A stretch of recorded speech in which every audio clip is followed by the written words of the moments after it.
ये है हमारा इस पूरे कोर्स का फाइनल वीडियो, जिसके अंदर मैं डिस्कस करने वाला हूं कि हाई टिकट कैसे क्लोज कर सकते हैं, क्या क्या स्ट्रेटेजीज इसके अंदर होने वाली है, क्लोजिंग कैसे कर सकते हो आप किसी भी प्रोस्पेक्ट की। लास्ट वीडियो के अंदर हमने डिस्कस किया था कि सेल्स की क्या बेस्ट पिच हो सकती है, क्या आप बेस्ट पिच कैसे प्रोडक्ट को पिच कर सकते हो डायरेक्टली कस्टमर को। इस वीडियो के अंदर हम टिकट क्लोजिंग के बारे में बात करेंगे, हाई टिकट क्लोजिंग की स्ट्रेटेजीज के बारे में बात करेंगे। देखिए मेरी लाइन को ध्यान से सुनना जो मैं अभी बोलने वाला हूं।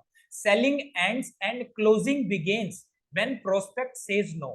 कस्टमर जब आपका मना कर देता है कि मुझे प्रोडक्ट नहीं खरीदना, तब से सेलिंग तो हो जाती है बंद और क्लोजिंग हो जाती है स्टार्ट। राइट, सेलिंग हो जाती है बंद और क्लोजिंग हो जाती है स्टार्ट जब आपका कस्टमर बोल देता है कि नहीं मुझे ये प्रोडक्ट खरीदना ही नहीं है। राइट, सेलिंग जो होती है, क्लोजिंग जो होती है ना, एक डांस स्टेप की तरह होती है। Selling is just like a dance. You learn the step, you practice them, you master them. It's never be difficult unless you make it difficult. वो कभी भी difficult होती ही नहीं है जब तक आप उसको difficult ना बना दो। सेलिंग के अंदर एक बहुत बड़ा पॉइंट होता है जिसको हम बोलते हैं इन्फ्लुएंसिंग। इन्फ्लुएंसिंग होता क्या है, आपने कई बार नाम सुना होगा इन्फ्लुएंसिंग का। इन्फ्लुएंसिंग होती क्या है? इन्फ्लुएंसिंग बेसिकली मैं आपको छोटे से शब्दों में बताना चाहूंगा। They see what you want them to see. वो देखते हैं जो आप चाहते हो कि वो देखें, जो आप उनको दिखाना चाहते हो वो देखते हैं। They think what you want them to think. वो सोचते हैं जो आप चाहते हो कि वो सोचें। And they do what you want them to do. वो करते हैं जो आप उनसे कराना चाहते हो। इसको इन्फ्लुएंसिंग बोला जाता है। अब साथ ही साथ जब भी आप सेल्स क्लोज कर रहे होते हो ना, उसके अंदर स्टोरी बहुत बड़ा रोल प्ले करती है। जब भी आप सेल्स क्लोज करो, स्टोरीज, पॉजिटिव स्टोरीज जो बंदे को बांध कर रखे आपसे, ये बहुत इंपॉर्टेंट होती है। क्योंकि जैसे कि पीछे भी मैंने आपको बताया था कि हार्ट टू हार्ट कनेक्शन बनाना बहुत इंपॉर्टेंट है। अगर अब मैं आपको एक छोटी सी लाइन से बताना चाहूं कि स्टोरीज कैसा रोल प्ले करती है, तो मैं आपको छोटा सा बता देता हूं। A shortest distance between two human heart is always a better story. छोटा सा डिस्टेंस जो दो लोगों के दिलों के बीच का होता है, वो एक बेटर, एक शॉर्ट स्टोरी होती है। तो स्टोरीज बोलना एनर्जी की फॉर्म में बहुत बड़ा रोल प्ले करती है जब आप क्लोजिंग कर रहे होते हो। राइट, और क्लोजिंग ना एक माइंड गेम की तरह है।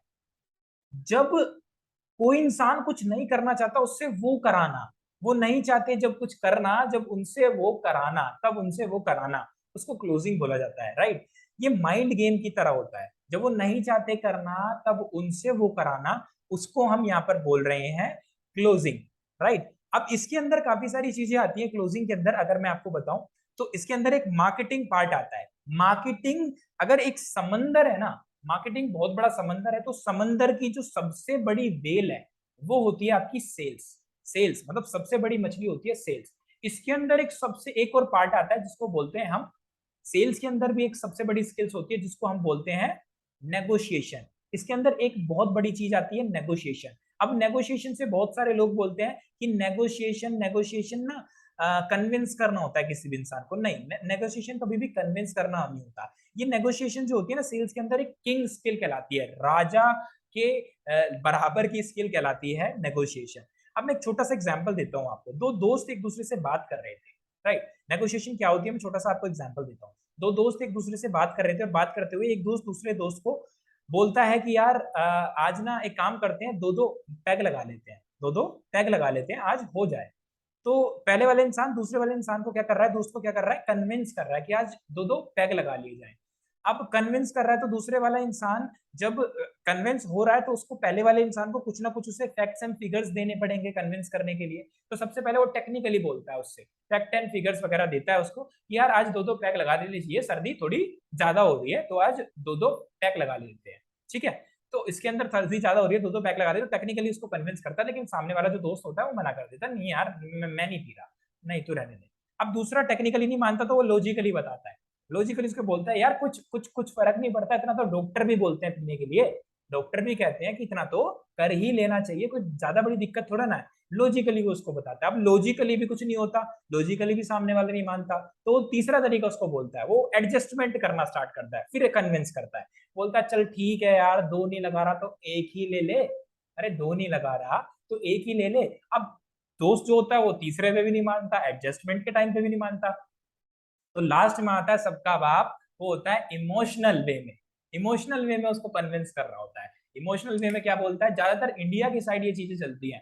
भाई के कहने पे नहीं करेगा, तेरा भाई बोल रहा है भाई के कहने पे नहीं करेगा, अब क्या होता है, यहाँ पर जो दोस्त होता है वो मान जाता है, वो बोल देता है हाँ ठीक है, लेकिन तुझे भी मेरी एक बात माननी पड़ेगी। जैसे ही उसने बोला कि तुझे भी मेरी एक बात माननी पड़ेगी, यहां से स्टार्ट होती है नेगोशिएशन। उसको बोलते हैं नेगोशिएशन। उसने क्या बोला, मैं तो आज बैग लगा लूंगा तेरे साथ बैठ के, लेकिन तुझे भी एक मेरी बात माननी होगी कि तुझे भी कल से लौकी का जूस पीना पड़ेगा सुबह सुबह। ये उसकी शर्त हो जाती है। अब सामने वाले को शर्त वहां पर माननी पड़ जाती है, चल ठीक है मैं भी पी लूंगा लौकी शूस, कोई दिक्कत नहीं है। यहाँ पर नेगोशिएशन हो गई, मतलब सामने वाले का भी काम हो गया, इसका भी काम हो गया, दोनों का काम हो गया, दोनों राजी भी हो गए और दोनों खुश भी हैं। ये हो गया आपका नेगोशिएशन। बार्गेनिंग को भी बहुत सारे लोग बोलते हैं कि बार्गेनिंग जो होती है ना, बार्गेनिंग जो होती है वो भी नेगोशिएशन होती है। नहीं, बार्गेनिंग भी नेगोशिएशन नहीं होती। नेगोशिएशन सिर्फ यही होती है जिसके अंदर दोनों के दोनों खुश हो। बार्गेनिंग बेसिकली क्या होता है, कई बार आप सामने वाले के हित के बगैर, मतलब वो चाहता नहीं है कि 150 में कोई चीज को बेचे, लेकिन आप उसे 150 रुपए लगवा कर ले आते हो। क्यों? क्योंकि उसे कस्टमर भी नहीं खोना, लेकिन वो चाहता नहीं था उस प्राइस पे, वो बार्गेनिंग हो गई, वो नेगोशिएशन नहीं हुई। क्लोजिंग के अंदर एक और चीज बहुत इंपॉर्टेंट होती है, जो कि होती है जब भी आप किसी भी सामने वाले को कॉल करते हो ना, तो आप एक सेल्स पर्सन कहलाते हो। जब भी आप सामने वाले को कॉल करते हो आप सेल्स पर्सन कहलाते हो, लेकिन जब सामने वाले आपको कॉल करता है तो आप एक्सपर्ट कहलाते हो, राइट? जिस दिन सामने वाला आपको कॉल कर देगा ना, 50% गेम तो आप ऑटोमेटिकली जीत जाते हो मेरे भाई।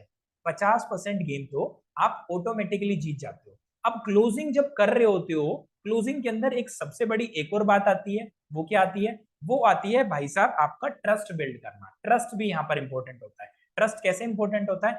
क्या आप आईफोन खरीद लोगे किसी ऐसे इंसान से जो कि राह चलता है और आईफोन का डब्बा हाथ में लिया हुआ और बोल रहा है आईफोन ले लो, आईफोन ले लो मुझसे, 9,000 रुपए का मैं बेच रहा हूँ? क्या सामने वाले से आप आईफोन ले लोगे जो कि अनजान है आपके सामने? नहीं लोगे। क्यों नहीं लोगे? क्योंकि आपको उसके ऊपर भरोसा नहीं है, आपको उसके ऊपर ट्रस्ट नहीं है। सामने वाले किसी भी इंसान से ऐसे आप आईफोन नहीं लेने वाले जिसके ऊपर आपको भरोसा ही नहीं है, राइट? इस चीज को ध्यान से समझना बहुत इंपॉर्टेंट है कि ट्रस्ट बनाना जरूरी है। साथ ही साथ आपको इनके तौर तरीके सीखने होंगे। जब भी प्रोस्पेक्ट आपका मना कर दे किसी भी चीज को लेने के लिए, वहां से ये मत समझना कि गेम खत्म हो गया। वहां से ये बिल्कुल भी मत समझना कि काम खत्म हो गया, अब कुछ नहीं हो पाएगा। वहां से आती है आपकी क्लोजिंग स्टार्ट।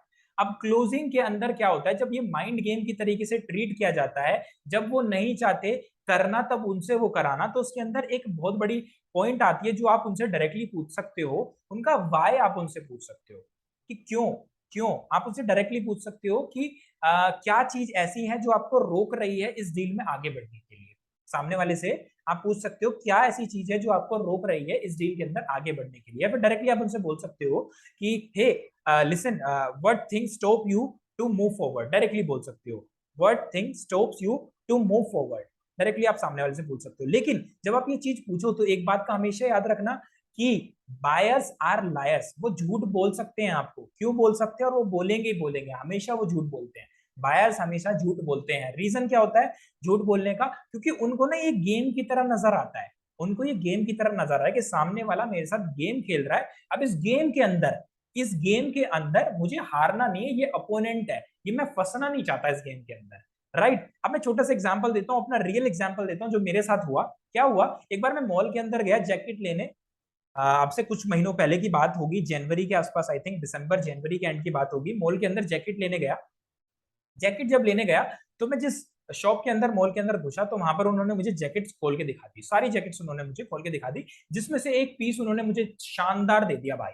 इतना मस्त पीस उन्होंने मुझे दे दिया। उन्होंने बोला भाई साहब डाल के देखो। मैंने बोला ठीक है मैं डाल के देखता हूं। मैंने चेंज करा और वो इतना जच रहा था, मजा आ गया था भाई साहब, ऐसा लग रहा था शाहरुख खान था।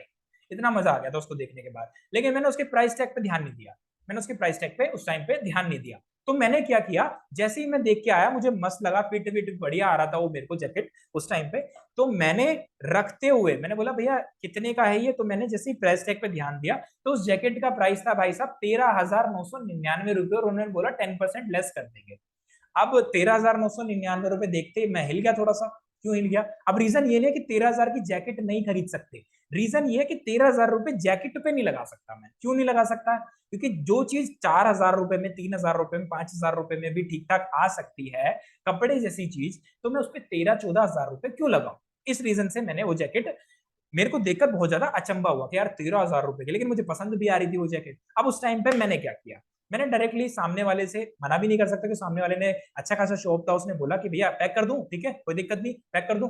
तो अब सामने वाले से मैं मना भी नहीं कर सकता था कि मेरे को रेट ज्यादा महंगा लग रहा है, कुछ और देगा, क्योंकि जैकेट भी पसंद आ गई थी। अब मैं पर वहां पर मैंने एक बायर की तरह बन के क्या काम किया, मैंने डायरेक्टली क्या किया, मैंने फोन मिलाया और मैंने अपने किसी भी फ्रेंड को फोन कर दिया। मैंने बोला हेलो, हाँ भैया, मैं बोल रहा हूँ, मैं जैकेट देख ली है, आप भी एक बार देख लो, नजर मार लो, कहाँ पर बराबर वाली दुकान पे हो ना। अच्छा आपको टाइम लगेगा थोड़ा सा, चलो एक काम करता हूँ, मैं आता हूँ आपके साथ। ले लिया आपने वॉलेट, अभी नहीं लिया? ठीक है मैं आता हूँ आपके पास। अब मैंने जैसे ये लाइन बोली, दुकानदार मुझे उस टाइम पर देख रहा था क्योंकि मैंने थोड़ा सा तेज आवाज में ये लाइन बोली थी।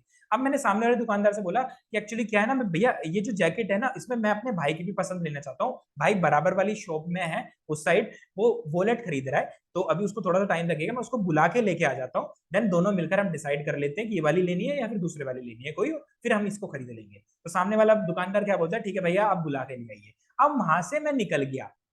क्या सच में मेरा भाई था वहां पर? नहीं था, मेरा कोई भी भाई नहीं था वहां पर वॉलेट खरीदने वाला। मैंने डायरेक्टली उनको लायर के तरीके से, कि जैसे कि मैंने बताया कि बायर्स आर लायर्स, मैंने उनको झूठ बोला उस टाइम पर। तो इस चीज को आप हमेशा याद रखना कि जब भी आप किसी भी इंसान से कोई भी क्वेश्चन डायरेक्टली पूछोगे कि आप क्यों नहीं कर रहे हो इस चीज को, क्यों नहीं खरीद रहे हो, सामने वाला इंसान आपको यही जवाब देगा कि इस रीजन से नहीं कर रहा, कि मैं इस रीजन से नहीं कर रहा, कि मैं इस रीजन से नहीं कर रहा। वो रीजन कभी भी जेन्युइन नहीं होगा। वो बोलेगा पैसा नहीं है, नहीं जेन्युइन नहीं है, पैसा है लोगों के पास, टाइम नहीं है, नहीं जेन्युइन नहीं है, टाइम है उसके पास, वो बहुत टाइम वेस्ट करता है। तो जेन्युइन नहीं है तो कभी भी उसके डीपली जाना, उसके बिल्कुल अंदर, उसके अंदर जाकर उस चीज को आराम से पूछना। एक साइकोलॉजिकली ट्रिक आपको और बताता हूं। जब भी अब साइकोलॉजिकल ट्रिक क्या होती है, जब भी इंसान को जो हा की तरफ कन्वर्ट कर लेती है, वो होती है क्राउड, सोशल प्रोफाइल। आप हमेशा जब भी कोई भी बिजनेस आप करते हो, वेदर ऑफलाइन करते हो वेदर ऑनलाइन करते हो, ऑफलाइन बिजनेस मतलब फिजिकल प्रोडक्ट है आपका या डिजिटल प्रोडक्ट है, कुछ भी है, आप जरूर ना सोशल प्रूफ्स डालो, क्योंकि जितना क्राउड होगा ना उतना ज्यादा लोग जाना पसंद करते हैं। आप चाय की दुकान खोलो आज, आप चाय की दुकान खोलो आज या फिर कोई और दुकान खोलो, नई की नई बहुत शानदार तरीके से, वहां पर अपना ही क्राउड बिठा दो, वहां पर अपना ही क्राउड बातें करने के लिए बिठा दो। लोग आसपास वाले जब जाते हुए देखेंगे ना, इस भीड़ पे इस दुकान पे भीड़ है, पढ़ेंगे ऊपर चाय का नाम है, तो कई बार अगर किसी इंसान का चाय पीने का मन होगा ना, वो उस चाय की दुकान पे जाकर चाय पिएगा, तो उसको भीड़ दिख गई थी, अगली बार वो क्राउड वापस से आएगा। अगर आप आर्टिफिशियली क्राउड भी वहां पर पैदा कर देते हो ना, तो लोगों को सच लगता है, क्राउड की तरफ लोग जाना पसंद करते हैं, लोग भीड़ के साथ ज्यादा ज्यादा जाना पसंद करते हैं। क्यों? ऐसा रीजन है कि आज ज्यादातर लोग एसएससी, सीजीएल, गवर्नमेंट एग्जाम, इन सब चीजों की तरफ पसंद कर रहे हैं जाना, क्या जाते हैं बहुत ज्यादा। अभी तो थोड़ा चेंज हो रहा है, लेकिन जाते क्यों हैं इतने ज्यादा लोग? क्योंकि क्राउड है वहां पर, वहां पर लोगों को लगता है सिक्योरिटी है, ये फंसेगा तो मैं भी फंस जाऊंगा, मैं फंसूंगा तो ये भी तो फंस ही रहा है। अकेले चलने में लोगों को डर लगता है, इस चीज को आप समझिए। तो क्राउड दिखाइए लोगों को, सोशल प्रूफ दिखाइए। इस टॉपिक के बारे में हम ज्यादा भी डिस्कशन करने वाले हैं, बहुत बड़े लेवल पे भी करने वाले हैं क्लोजिंग के बारे में, क्योंकि सारी चीजें इसी से स्टार्ट होती है आगे की, कितना ज्यादा पैसा आप आगे कमाओगे, कितना ज्यादा पैसा आप नहीं कमाओगे, इन सब चीजों पे काम करेंगे। बहुत बड़े लेवल का ट्रेनिंग होने वाला है, लाइव ट्रेनिंग हम लोग आगे लेने वाले हैं। इसी के साथ मैं इस कोर्स का एंड करता हूं। आई होप आपको ये पूरा ट्रेनिंग कोर्स पूरा का पूरा कंप्लीटली समझ आया होगा, पसंद आया होगा। होपफुली आप इसको इम्प्लीमेंट करोगे और इसके साथ साथ आगे बढ़ोगे। मिलते हैं लाइव सेशन के साथ। इस कोर्सेज को लेने के बाद उन लोगों के साथ मेरा पर्सनल मीटअप होगा, पर्सनल उन लोगों के साथ लाइव 1-to-1 इंटरेक्शन भी होगा, उन लोगों के साथ जिन लोगों ने कोर्स बाय किया होगा। रेगुलर वो अपने डाउट्स क्वेश्चंस आंसर सेशंस भी हम यहाँ पर लेंगे। रेगुलर वो मुझसे टच में रहेंगे, मेरे इनर सर्कल में भी रहने वाले हैं। रेगुलर बेसिस पर हम इन चीजों को नए नए लेवल पे सीखते रहेंगे और बहुत कुछ शानदार तरीके आपके पास आपको सिखाने के लिए मेरे पास अवेलेबल है। तो मिलते हैं नेक्स्ट लाइव सेशन के अंदर, तब तक के लिए टेक केयर, अपनी फैमिली का ध्यान रखिए, अपना ध्यान रखिए।